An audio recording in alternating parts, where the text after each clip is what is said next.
निर्धारित करना कि हम कार्तिक के जो 7 नियम है, कार्तिक के महीने के जो 7 नियम बताए गए हैं, कम से कम हम 7 नियम में से एक नियम ऐसा पकड़ें जिससे हमारा जीवन सार्थक हो जाए।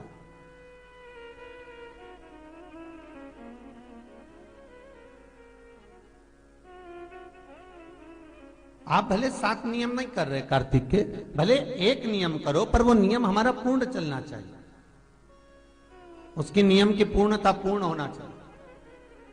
आपको कहा था कार्तिक के 7 नियम हैं, उसमें पहला दीपदान, दूसरा तुलसी पूजन, तीसरा भूमि पर शयन, चौथा शरीर पर तेल नहीं लगाना, पांचवा सुंदर दलहन चीजों का त्याग करना, और छठा ब्रह्मचार्य व्रत का पालन करना, और सातवां अपने जीवन में कार्तिक के महीने में चाहे वाणी का संयम हो, चाहे भोजन का संयम हो, चाहे शब्दों का संयम हो, चाहे दृष्टि का संयम हो, चाहे इंद्रियों का संयम हो, वो संयम रखें।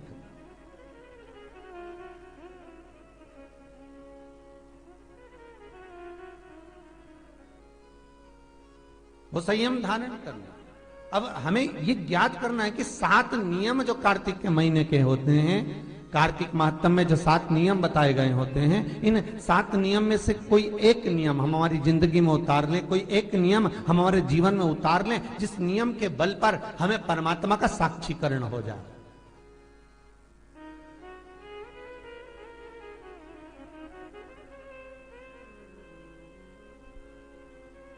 कोई एक नियम। अगर आप दीप दान कर रहे हो कार्तिक के महीने में, प्रतिदिन आपने 1 महीने तक दीप दान करा महाराज, तो ये भी आपका एक नियम है। 1 महीने तक आपने जो तुलसी में जल चढ़ाया, ये भी आपका नियम है। आपने अगर वाणी पर संयम रखा है, ये भी आपका है। महाराज एक बहुत सुंदर बात कार्तिक के माध्यम से लीजिएगा अपने जीवन में उतारने के। कार्तिक के महीने का 7वां नियम याद रखना, संयम।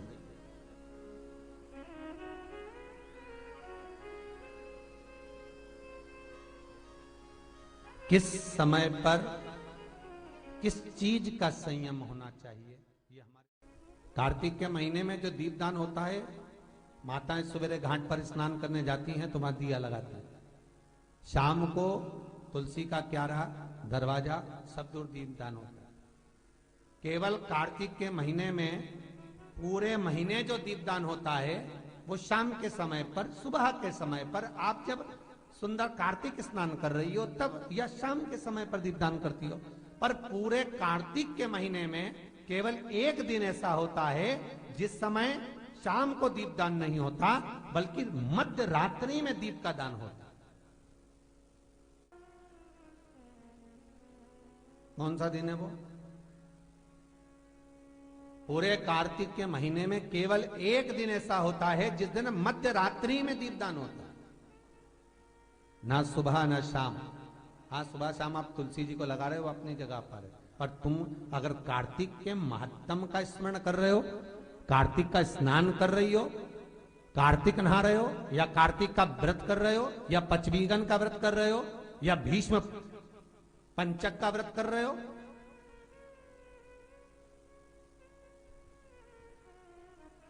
या कार्तिक स्मरण का व्रत कर रहे हो, कार्तिक का अनुष्ठान कर रहे हो, तो उसमें एक दिन ऐसा होता है जिस समय सुबह शाम दीपदान का फल नहीं है, रात्रि के मध्य में दीपदान का फल है, और वो है वैकुंठ चतुर्दशी का दिन। पूरे कार्तिक के महीने में केवल एक ही दिन रहता है जिस दिन शाम के दीपदान का फल नहीं है, मध्य रात्रि के दीपदान का फल। दीपावली पर जो दिए लगाए वो 11 दिए, 21 दिए, 5 दिए, 7 दिए, ऐसे लगाए जाते हैं। एकादशी के दिन जो दीपदान करा उसमें 11 दिए, 7 दिए, 21 दिए, ऐसा दीपदान होता है। पर वैकुंठ चतुर्दशी का जो दिन है महाराज, इस दिन रात्रि को 11 बजे से लेकर 12:30 के बीच में दीपदान होता है, और 14 दिए का दान होता है महाराज। इसमें 14 दीप रख,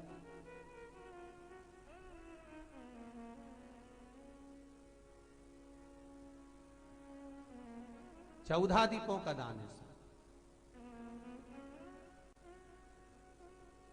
निवेदन है आप सबसे कि प्रयास करना कि घर के बाहर आप एक दीप, जहां पर आपका जलाशय है, पानी का स्थान है, वहां रख दें, और एक दीप तुलसी के क्यारे के पास रखें। बाकी के दीप आप घर के बाहर लगा। 14 दीप।